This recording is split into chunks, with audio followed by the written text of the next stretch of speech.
All right, let's move now to our biggest stock story we have been following for the last 2 weeks. That, of course, the resumption of the meme trade. But GameStop out last night. Of course, GameStop, really the grand poobah here among these meme names.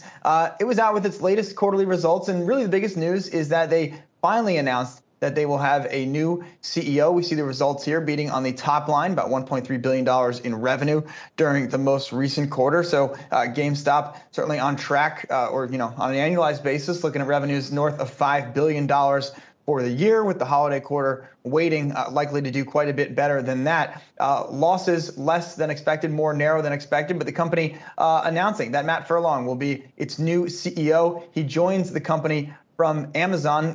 GameStop also announcing that Mike Recupero will be its next CFO. He also joins the company from Amazon. And so we see GameStop here overhauling its C-suite. They also announced, Julie, that they are having a $5 million at the market offering. Doesn't mean that they have to help them, they have to, offer that right now. But finally, seeing GameStop be a little bit more aggressive in coming to market to use the value of its currency, which of course is its share price, which even with an 8% decline today, trading at $280 per share. And we remind viewers once again that about a year ago, this was a $4 stock.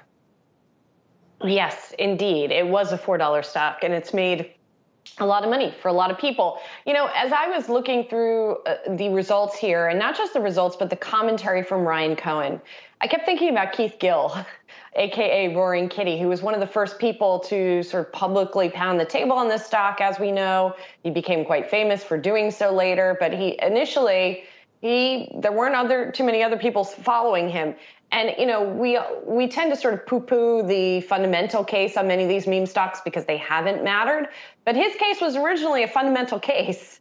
And so I just wonder what he thinks now. And of course, he's a very rich man as a result of GameStop. But I do have to wonder what he thinks of the fundamental path of this company at this point. And I say that because Ryan Cohen at the shareholder meeting yesterday said, we have a lot of work in front of us. Moving forward, we want you to judge GameStop based on our actions, not our words. And he also said, we won't give you a detailed plan. You won't find us talking a big game, making a bunch of lofty promises, or telegraphing our strategy to the competition. Okay, but so what are the actions besides this share filing? You've hired new people, but at some point, you do have to make a plan. If you're not going to tell anybody, I don't know exactly how that works.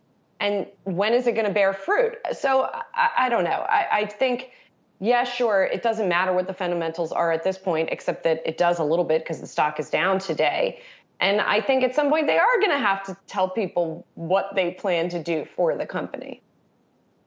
Yeah, I think the immediate plan might just be to use all the cash that they have raised to close hundreds of these stores and maybe invite Mario and Luigi into the stores when key games launch, get people excited to come in there. But I just want to say, too, the sad state of that conference call last night, it was actually pretty laughable. An 11-minute earnings call by an outgoing CEO, no question and answer session with analysts. The poor guy, and this is outgoing CEO George Sherman, and I'm sending him a virtual hug this morning, 11 minutes on a conference call. He had to congratulate the new guy that is coming in to take his job in a couple of weeks, also congratulate the new CFO coming into a job he will no longer hold. He thanked shareholders at the end, and he did the peace out sign. I mean, it's just... He doesn't need your hug. He's getting a payout.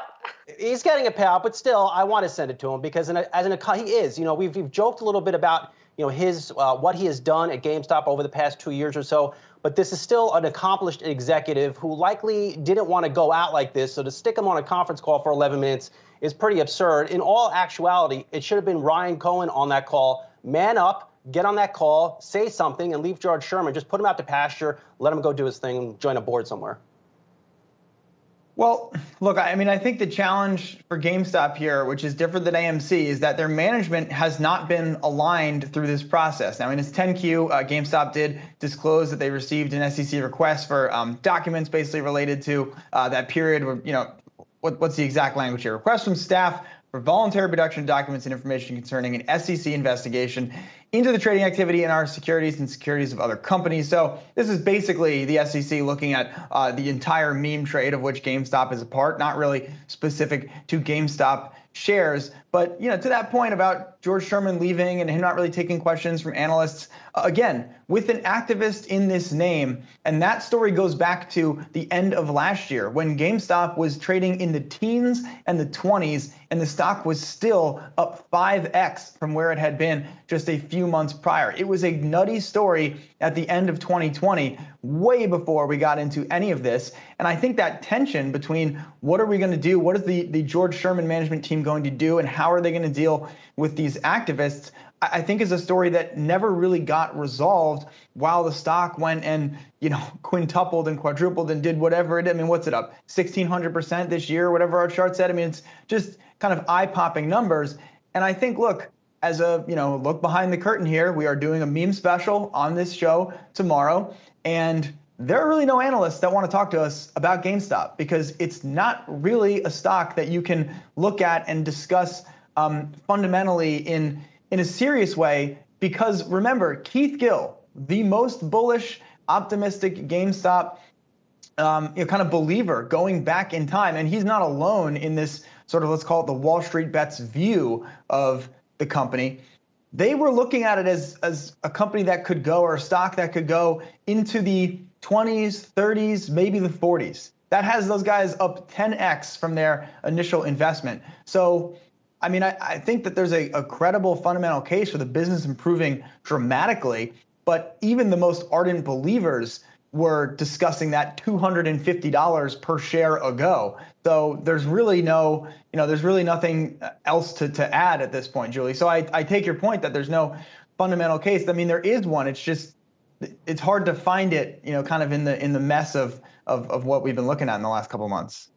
Yeah, and the mess also, to Sozzi's point, it has to do with the management, and to your point that they're not aligned. And I just want to sort of close out, given your comment that analysts don't want to talk about this company. I was struck by the commentary in a note from the analysts at Baird who cover the stock, Colin Sebastian and Dalton Kern. They wrote in a note, investors deserve more than memes to value a company's fundamental long-term prospects. And I think that kind of sums up their attitude, analyst attitudes probably in general about this name. Yeah, and I think that's why they'll put it in a note to their clients. And, as members of the media, we can often get access to that stuff. But nothing more to say is probably the real attitude there. Maybe if you get them on the phone or, over a beer or something, they talk through kind of how they're thinking about it. But they certainly don't want to come on the record in public and have to discuss that name at any more length than they are already required to. But again, as we mentioned, 10 o'clock hour tomorrow, we're going to have a full meme special, just kind of covering the whole trade, talk about some of these names, talk about the short interest side of it. Brian Chung is going to walk us through some of the details of stock issuance, which has been a big hot part of this topic. So again, 10 o'clock Eastern tomorrow here on Yahoo Finance, a full meme trade special.